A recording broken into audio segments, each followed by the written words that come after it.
Hi friends, welcome to my channel. Karthika Deepam సీరియల్లో ఈరోజు ఏం జరిగింది అనేది ఈ వీడియోలో తెలుసుకుందాం.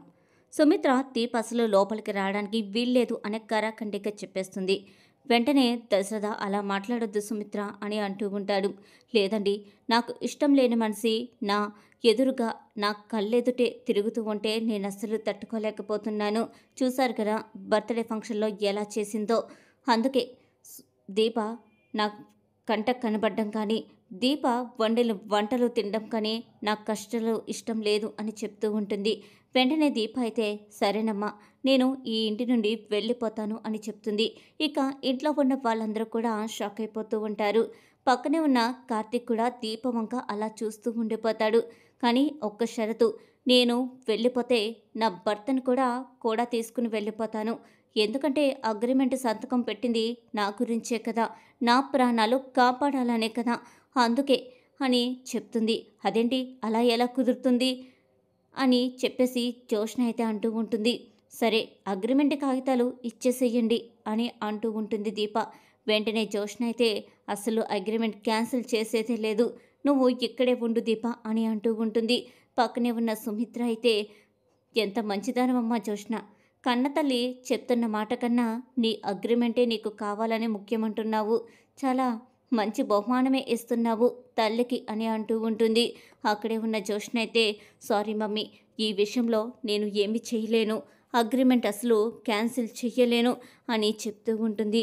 ఇక సుమిత్ర అయితే ఇక మీకు నచ్చింది మీరే చేసుకోండి, నా మాట విన్ను అన్నప్పుడు నేను మాత్రం ఎందుకిక్కడ అని చెప్పేసి తన గదిలోకైతే వెళ్ళిపోతుంది సుమిత్ర.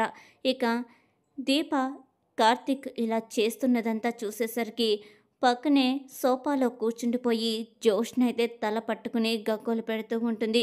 ఈ కార్తీక్ దెబ్బకి నా తల పగిలిపోతుంది అని అనుకుంటూ ఉంటుంది. వెంటనే పారిజాతమైతే నీకు ఒక టీ స్ట్రాంగ్గా పెట్టించి తీసుకువస్తాను, అమ్మ బాబు కార్తీక్, అమ్మ దీప వెళ్ళు, మేము ఒకటే కదా అని చెప్పేసి వంటగదిలోకైతే వెళ్తుంది. జోష్నకి బాగా తలనొప్పిగా ఉంది, ఒక టీ పెట్టి తీసుకురా అని చెప్పేసి దీపకైతే ఆర్డర్ అయితే వేస్తుంది. సరేనండి తీసుకువస్తాను అని చెప్పి దీప అయితే టీ పెడుతూ ఉంటుంది. ఇంతలో పారిజాతం అయితే జోష్న దగ్గరికి వచ్చి, ఏంటే జోష్న అలా తల పట్టుకుని అంతా ఇదైపోతున్నావు, ట్యాబ్లెట్ ఏమైనా తీసుకురమ్మంటావా అని అడుగుతూ ఉంటుంది. హా గ్రని, నువ్వు కాసేపు నాకు దూరంగా ఉంటే అదే చాలు, ఏ ట్యాబ్లెట్లు వేసుకున్న అవసరం లేదు, నువ్వు నా బుర్ర తినకుండా ఇక్కడ నుండి వెళ్ళిపోతావా లేదా అని జోష్న అయితే అంటూ ఉంటుంది. అప్పుడే కార్తిక్ అయితే భలే సమాధానం చెప్పావు దీప, అసలు నువ్వు సమాధానం చెప్తుంటే ఒక్కొక్కరు మొహాలు చూడాలి, మనమే ఏదో వాళ్ళకి నష్టం కలిగిస్తామని వాళ్ళు అనుకుంటున్నారు, కానీ మనం ఏ పని చేసినా వాళ్ళ మంచి కోసమే, వాళ్ళని జోష్న బారి నుండి కాపాడాలనే కదా ఇలా చేస్తున్నాము.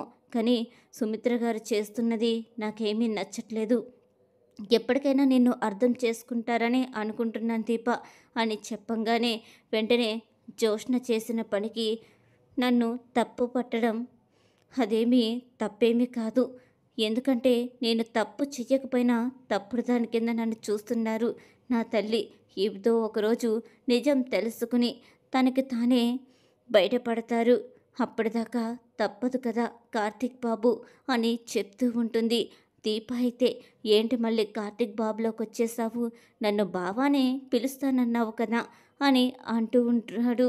కార్తీక్ అయితే సరే బావా అని అంటూ ఉంటుంది. దీప అయితే ఇక పారిజాతం దీప బావా అని పిలవంగానే ఒక్కసారిగా షాక్ అయిపోతూ ఉంటుంది. ఏంటి దీప కార్తిక్ని బావా అని పిలుస్తుంది, పిలుపు కూడా మారిందే అని అనుకుంటూ అక్కడి నుండి అయితే వెళ్ళిపోతుంది. గదిలోకి వెళ్ళిన సుమిత్ర వెనకాలే దశరథ్ కూడా వెళ్తాడు. ఎందుకు సుమిత్ర, ఆ కాలు నొప్పుతో నువ్వు అటు ఇటు తిరగడం, ఒక్కచోటే స్థిరంగా ఉండొచ్చు కదా, అయినా దీప మీద నువ్వు చూపిస్తున్న పక్షపాతం నాకేమీ నచ్చట్లేదు, తనని ఒక మనిషిగా భావించు, అప్పుడే తానేంటనేది నీకు అర్థమవుతుంది అని చెప్తూ ఉంటాడు.